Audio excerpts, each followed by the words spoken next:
Vamos conversar um pouquinho sobre a palavra de Deus. Gostaria de orar mais uma vez? Fechamos nossos olhos e oremos. Deus, começaremos agora o estudo da Tua palavra. Que não seja o Samuel falando, mas sim o Teu Espírito.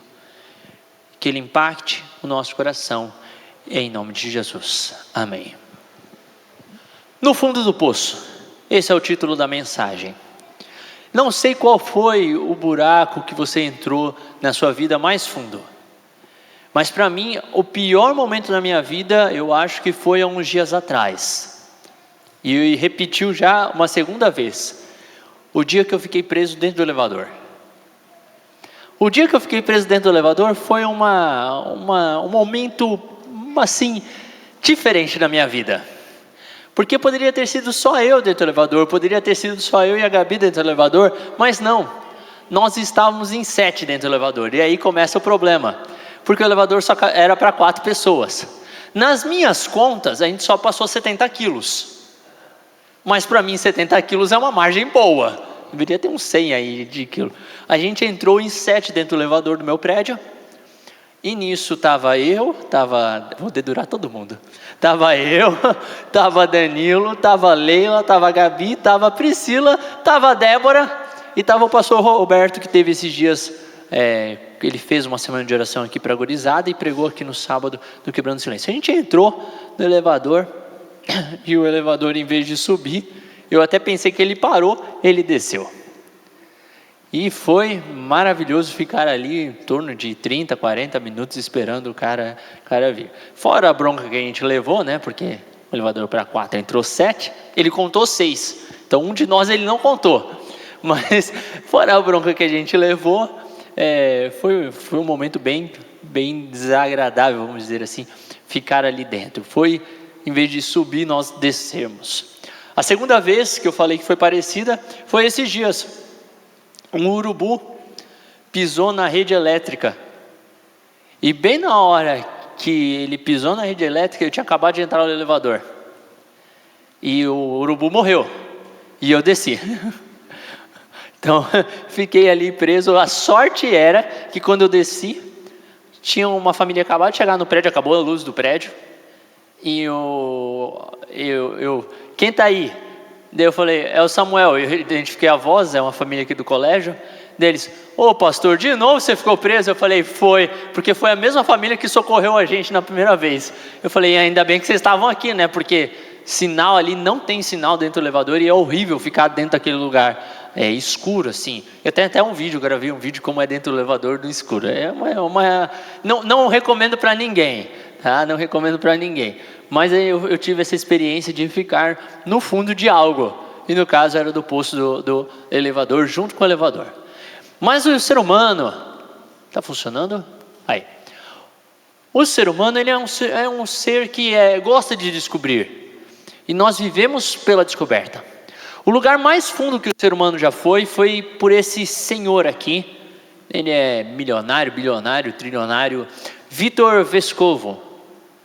E ele conseguiu descer 10 mil metros nas Fossas Marianas. As Fossas Marianas são o ponto mais fundo do nosso planeta, que tem água. E ele conseguiu descer 10 mil metros. O ser humano conseguiu ir. Detalhe, aqui tem cada ponto. E note, o Monte Everest tem 8.200 metros. Então, esse é o ponto mais alto que o ser humano já chegou. Para cima. Agora para baixo foi esse cara aqui que fez essa proeza num submersível. Mas o ser humano já conseguiu ir mais fundo, mas não com o corpo, fazendo buraco. O poço de Kola fica na Rússia.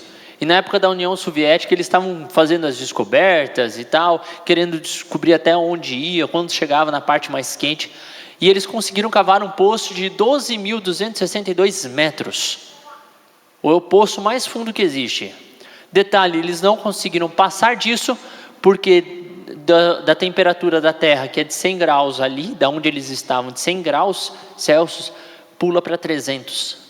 Então não tem nenhum equipamento que consegue continuar furando. Então eles tiveram que parar nesses 12.000 e 262 metros. O fato é, ninguém gosta de ir para baixo. Tirando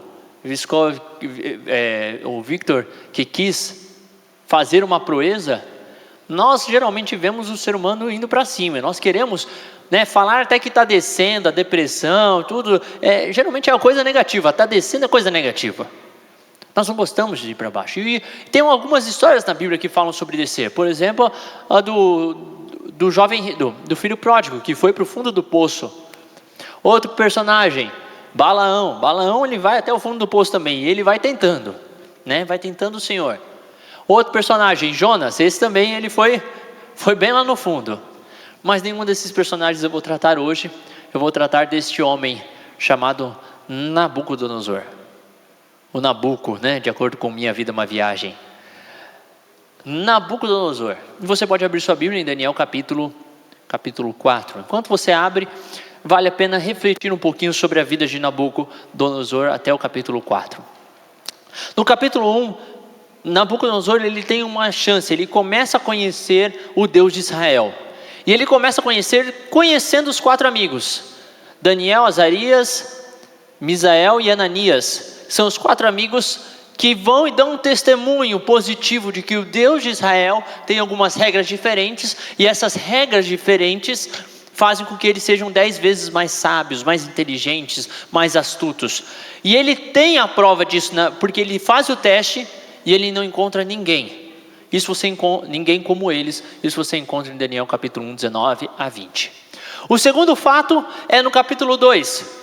Que dá uma neura em Nabucodonosor, depois de ele ter o sonho lá da estátua, e ele agora quer descobrir o sonho, e ele manda matar todo mundo, porque ninguém quer dar o sonho para ele. Daniel vem, interpreta o sonho, e ele diz, ele caiu, portanto, o rosto em terra, e ele reconhece o Deus de Daniel, o Deus de Israel, como sendo o verdadeiro Deus, como sendo um Deus que revela um mistério profundo, escondido, que é soberano.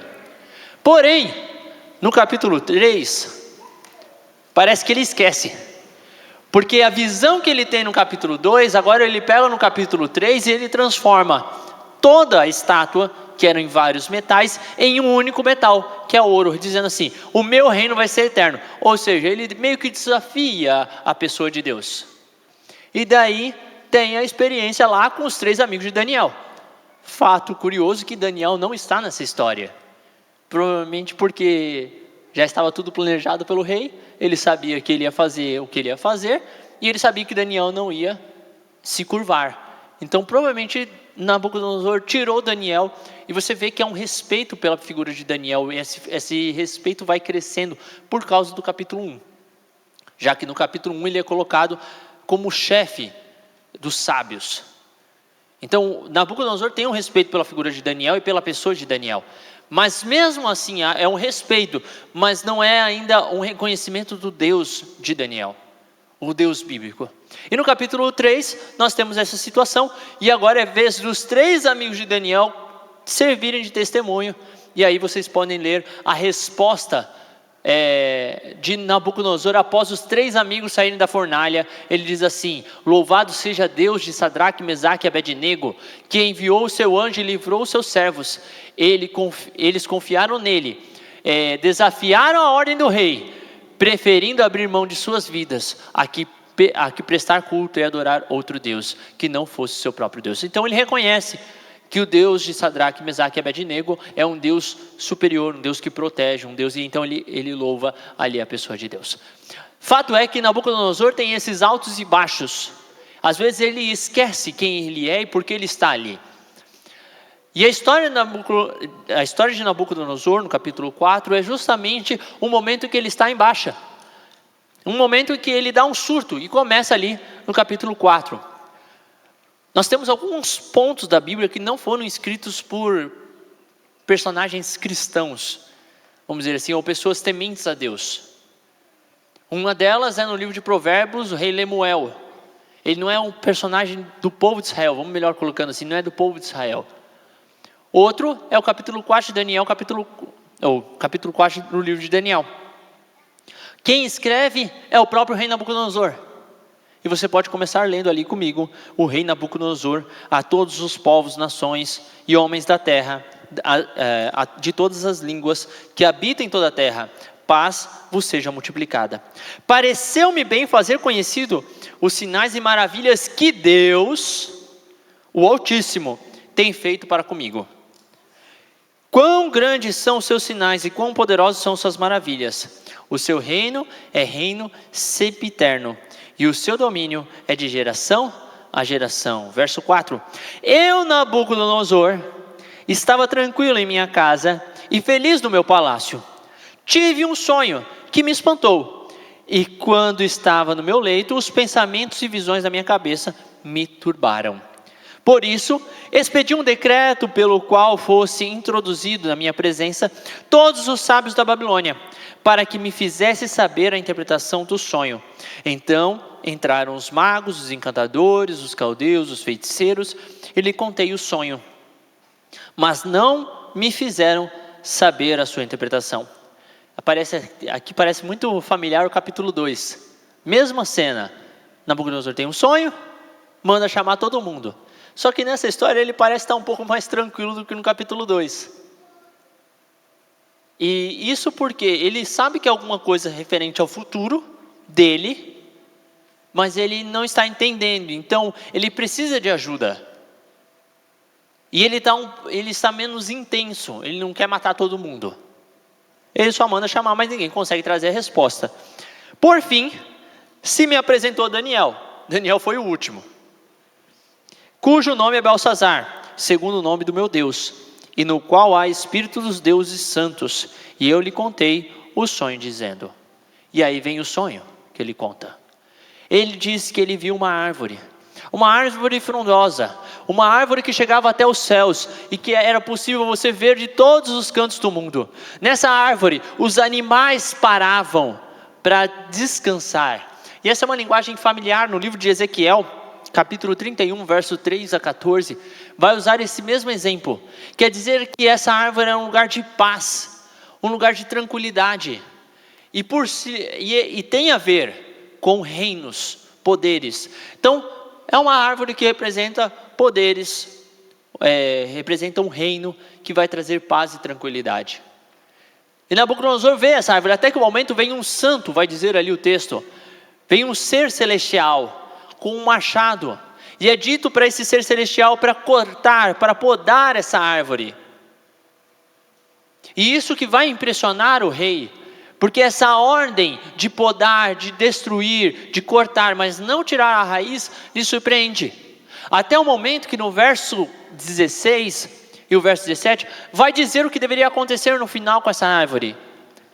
Mude-se-lhe o coração, para que não seja coração de homem, e lhe seja dado um coração de animal. E passe sobre ele 7 tempos. Essa sentença é por decreto do vigilante, e esta ordem por mandato dos santos, a fim de que conheçam os viventes que o Altíssimo tem domínio sobre o reino dos homens, e o dá a quem quer, e até ao mais humilde dos homens constitui sobre eles. É dito que essa árvore, esse ser, teria o seu coração mudado de homem para coração de animal. E daí vem a palavra. Ellen White comenta sobre esse texto dizendo assim, sobre essa visão. Em misericórdia Deus deu ao rei outro sonho, para adverti-lo do perigo em que estava e do engano que tinha sido levado para a sua ruína. Eu fico olhando para a história de Nabucodonosor e fico vendo o quanto Deus corre atrás dele. Porque várias vezes Nabucodonosor vai tendo as oportunidades de testemunhar que existe um Deus. E é interessante que Deus se revela com Nabucodonosor da maneira que Nabucodonosor entende, que é através de sonhos. Ele usa 2 vezes o mesmo método.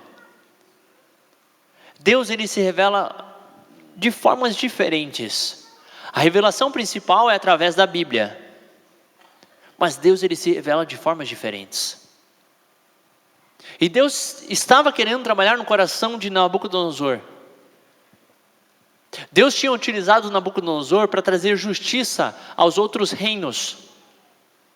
Isso inclui Egito, Tiro, Sidom e até mesmo a Jerusalém.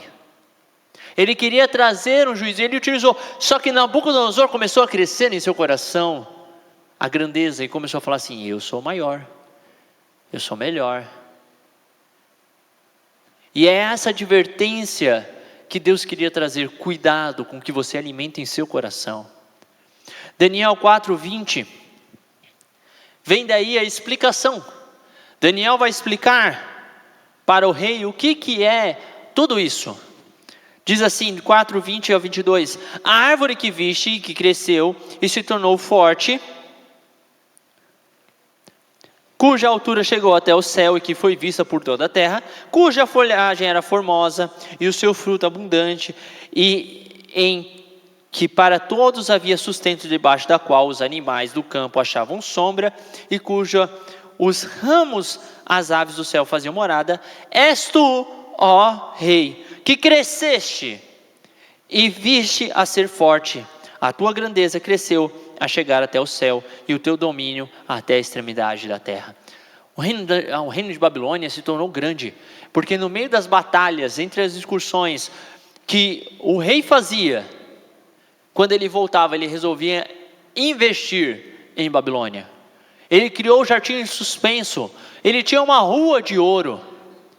A cidade era tão bem fortificada, que na noite que Babilônia caiu, ninguém botava fé. Porque tinham muralhas, uma sequência de muralhas. E o sustento da cidade, por causa do rio, era farto. Então foi muito bem planejado por Nabucodonosor. Ele, além de ser rei, além de ser comandante, ele era um arquiteto fenomenal. Ele tinha visão. E Daniel está falando assim: olha, essa árvore representa você, porque você conseguiu tornar o seu reino um império. Porém, verso 23 a 26. Porém, quanto ao que viu o rei, um vigilante, um santo, que descia do céu e dizia: cortai a árvore e a destruí, mas a cepa das raízes deixai na terra, atada com cadeias de ferro e de bronze, na erva do campo, seja ela molhada do orvalho do céu, e a sua porção seja como os animais do campo, até que passe sobre ela 7 tempos. Esta é a interpretação, ó rei. Este é o decreto do Altíssimo que virá contra o rei, meu senhor. Verso 25. Serás expulso de entre os homens, e a tua morada será com os animais do campo. E te darão a comer ervas como os bois, e serás molhado do orvalho dos céus, e par-se-ão 7 tempos por cima de ti, até que conheças o que o Altíssimo tem domínio sobre o reino dos homens, e o dá a quem quer. Quando ao rei foi dito que se deixasse a cepa da árvore com as suas raízes, o teu reino tornará a ser teu, depois que tiveres conhecido que o céu domina. Por algum tempo, a impressão da advertência e o conselho do profeta exerceu forte influência. Nabucodonosor entendeu que aquele juízo era porque o orgulho dele tinha crescido. Ele estava se achando, e por algum tempo, cerca de 12 meses, aquilo ficou no seu coração. E ele ficou pensando. E ele deu uma baixadinha na bola, vamos dizer assim. Só que Ellen White comenta, ele foi, mas o coração não transformado. E aí vem uma questão: quando o coração não é transformado, é duro manter a aparência. O coração não transformado pela graça de Deus, logo perde as impressões do Espírito Santo. A condescendência própria e a ambição não havia ainda sido erradicadas do coração do rei. E esses traços mais tarde reapareceram. No final de 12 meses dessa interpretação, é dito no verso 29, ao cabo de 12 meses passaram sobre o palácio real, passeando sobre o palácio real da cidade da Babilônia, falou o rei e disse: não é esta a grande Babilônia, que eu edifiquei para a casa real, com meu grandioso poder, e para a glória da minha majestade? Verso 31, falava ainda o rei, quando desceu uma voz do céu: a ti se diz, ó rei Nabucodonosor, já passou de ti o reino. Serás expulso dentre os homens, e tua morada será como animais do campo, e far-te-ão comer ervas como os bois, e passarão 7 tempos por cima de ti, até que aprendas que o Altíssimo tem domínio sobre o reino dos homens. No mesmo instante se cumpriu a palavra sobre Nabucodonosor, e foi expulso dentre os homens, e passou a comer erva como os bois, e seu corpo foi molhado de orvalho do céu, até que lhe crescessem os cabelos como a pena das águias, e as suas unhas como a das aves. É cortado a árvore, e Nabucodonosor tem que passar 7 anos como um animal. Deus, você pode ver no texto, com o seu povo, Deus nunca aplica o castigo da morte. Nas bênçãos e maldições descritas na Bíblia, o resultado nunca final da quebra da aliança, do pecado, é a morte do povo. O pecado causa morte, mas o afastamento de Deus, ele sempre tenta mais uma vez. E essa situação que Deus coloca na Nabucodonosor é uma situação de ir exatamente no fundo do poço, no buraco mais fundo, colocar ele para ver se ele entende. Nabucodonosor, se você não for fiel, é aqui, você não é nada sem mim. E muitas vezes, apesar de não falarmos, o nosso coração está mais assim. Só que um toquezinho e desmorona tudo. O que nos leva ao fundo do poço é exatamente olhar para dentro de nós e achar alguma vantagem. É você olhar para dentro e falar assim: tem algum mérito em mim? Não tem. É tudo sobre Cristo. Gostaria de contar a história de um galo. Tinha um galo e vivia ali na granja. E tinha várias galinhas. E um dia, o dono comprou mais um galo. Ele era menor, ele era filhote, estava chegando agora. E o galo maior ficou com medo do galo menor, de tomar a sua posição. E o galo maior, por ser maior, foi tirar vantagem. Chegou no galinho, falou: quem você pensa que é?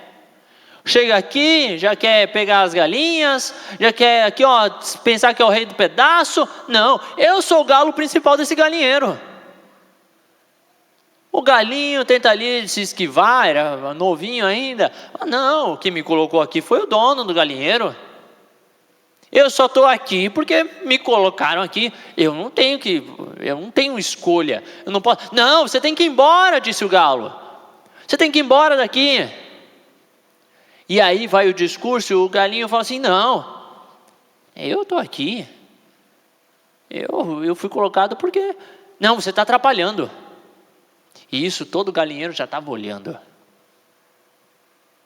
E o galo maior, colocando medo no menor, até que o menor falou assim: tá bom, eu vou ficar no meu cantinho ali e tal.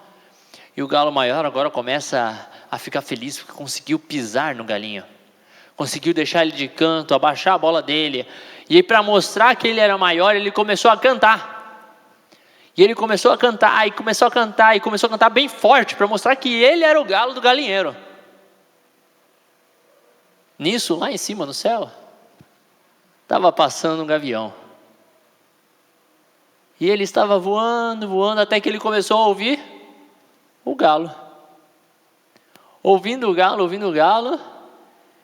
que ele pensou? Comida. E o galo foi para a panela. Não do dono do galinheiro, mas aquele gavião foi, pegou o galo e levou para ser a janta dele e da família. Qual lição a gente tira? sempre há alguém mais forte que a gente. E no caso de Nabucodonosor, o ser mais forte que ele não estava entendendo, era Deus. Às vezes falta um pouquinho nós entendermos nosso lugar. Entendemos a necessidade uns dos outros. Entendemos que nós precisamos dos outros, mas também entendemos, e principalmente entendemos, que se Deus não estiver na nossa vida, nós não somos nada. Nós poderíamos cantar, nós poderíamos falar, nós poderíamos mostrar que nós aparentemente somos os melhores. Mas como diz o texto de Apocalipse, nós somos pobres, cegos e nu. Nós não temos nada. E se Deus não for real na nossa vida, trabalhar em nosso coração, nós vamos voltar para o pó. E vamos para sempre ser pó. Nosso sentido de vida só existe em Deus. E Nabucodonosor precisou entender isso. Nabucodonosor precisou entender que não era quem cantava mais forte ou cantava mais alto, quem mandava no galinheiro, mas ele precisou entender que esses 7 anos foi para ele entender que Deus é quem dá o domínio.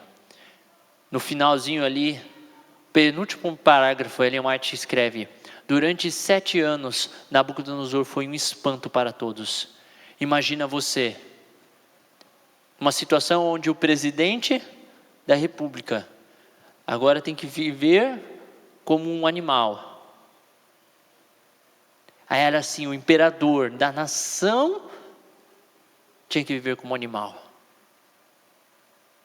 Uma situação totalmente constrangedora. E 7 anos, todos os súditos viram a situação. Por 7 anos, Nabucodonosor foi humilhado perante todo mundo. Então sua razão foi restaurada. E levantando os olhos em humildade aos céus, ele reconheceu a mão divina no seu castigo. Numa proclamação pública, ele admitiu sua culpa e a grande misericórdia de Deus em sua restauração. E isso nós podemos finalizar lendo ali o texto. Verso 34, mas ao fim daqueles dias, parênteses, esse fim daqueles dias, aparece mais uma vez, mais algumas vezes no livro de Daniel, mas em específico no capítulo 12, quando fala da ressurreição final. É feito uma troca, um linguajar, dizendo assim, Nabucodonosor, ele entendeu que ele precisava de Deus e consequentemente ele foi salvo. Mas ao fim daqueles dias, eu, Nabucodonosor, levantei os olhos do céu e tornou-me a vir o entendimento, e eu bendisse ao Altíssimo, louvei e o glorifiquei ao que vive para todo sempre, cujo domínio é sempre eterno e cujo reino é de geração a geração. Todos os moradores da terra são por ele reputados em nada. Eu e você somos nada. Mas, segundo a sua vontade, ele opera com o exército dos céus e os moradores da terra. Não há que possa lhe deter a mão, nem lhe dizer: que fazes? Há uma diferença. E a Bíblia deixa bem claro entre nós e Deus. Deus é soberano, doador de toda a vida. E eu e você precisamos de Deus. Eu e você precisamos que Deus transforme nosso coração. E essa transformação, ela só vem quando nós reconhecemos quem Deus é. É dito, ele bendisse, louvou, glorificou ao que vive para sempre. Nabucodonosor, ele faz uma oração, onde ele agradece, ele teme e ele admira quem Deus é. Porque ele entende que só em Deus há a existência da vida. No verso 36 e 37, após ele recobrar os sentidos, Deus concede agora para ele a dignidade do reino. E ele tornou-me a vir a minha majestade, o meu resplendor. Buscaram-me os conselheiros e os grandes, fui restabelecido no meu reino. E a mim se me ajuntou extraordinária grandeza. Ele voltou a ser grande, porém, com um detalhe: Agora, pois, eu, Nabucodonosor, louvo, exalço e glorifico o Rei do céu, porque todas as suas obras são verdadeiras e os seus caminhos justos, e sobre isso e pôde humilhar aos que andam na soberba. Nabucodonosor volta a ter tudo, volta a ser grande, mas com um detalhe: ele sabe quem ele é, ele sabe o canto dele. E essa é a última história que Nabucodonosor aparece, justamente para deixar bem claro: Nabucodonosor entendeu que sem Deus ele não seria nada. Sem Deus, Nabucodonosor não seria nada. O outrora orgulhoso rei tinha se tornado um humilde filho de Deus. O governante tirano e opressor tornara-se um rei sábio e compassivo. É isso que a graça de Cristo faz quando entra em nosso coração. Quando não é uma mudança somente exterior, com medo da consequência, mas sim uma mudança interior, no coração. É isso que a graça faz. Muda o nosso jeito de viver. Aquele que tinha desafiado os céus, o Deus do céu, e dele blasfemado, reconhecia agora como o poder do Altíssimo. E fervorosamente procurou promover o temor de Jeová e a felicidade dos seus súditos. Sobre a repreensão daquele que é Rei dos Reis e Senhor dos Senhores, Nabucodonosor tinha afinal aprendido a lição que todos os reis precisam aprender, de que a verdadeira grandeza consiste na verdadeira bondade. E é um bom coração bondoso, um coração alegre, um coração feliz, um coração completo, um coração preocupado com os outros, só vem quando Deus habita em nosso coração. Porque Deus é amor. Porque Deus é bondade. A justiça, ser justo, o justo verdadeiro, só é quando nós temos o coração invadido pelo sol da justiça, que é Cristo Jesus. Deus, Ele quer trabalhar em nosso coração. Mas a pergunta que eu começo hoje é: o quão fundo você tem que ir para você entender que você precisa de Deus e sem Deus você não é nada? Não seja como Nabucodonosor, que teve que se tornar um animal, viver como um animal, para entender que ele precisava de Deus. Tenha o seu coração mudado pelo Senhor. Deixe Jesus entrar no seu coração, e Ele em tempo oportuno nos exaltará, nos levantará, para estarmos com Ele para todo sempre. Tome essa decisão hoje, entregue seu coração a Deus, de forma completa, integral. Lembre, sem Deus nós não somos nada. Feche seus olhos para nós orarmos. Pai querido, a Ti toda a honra e toda a glória pelo que o Senhor faz por nós. Obrigado porque o Senhor nos mostra a salvação. O Senhor mostra a bondade, o amor. O Teu Espírito está conosco e pedimos que o que nós aprendemos hoje aqui, possamos aplicar em nossa vida. Porque se o Senhor não for o primeiro na nossa vida, se não houver humildade da nossa parte, de reconhecer que sem o Senhor nós não somos nada, nossa vida não vai para frente. Na verdade, enquanto pensamos que estamos subindo, na verdade nós estamos descendo. Nós precisamos ter o nosso coração quebrado, nós precisamos ter o nosso coração mudado. Nós não queremos chegar na situação como o rei Nabucodonosor precisou chegar. Nós queremos ter uma transformação hoje, uma transformação completa. Por favor, Deus, haja na vida de cada um aqui, na família de cada um aqui. Por fim, Deus, eu suplico que a graça de Jesus, o amor de Deus o Pai e a comunhão do Espírito esteja hoje e sempre com cada um de nós. Amém.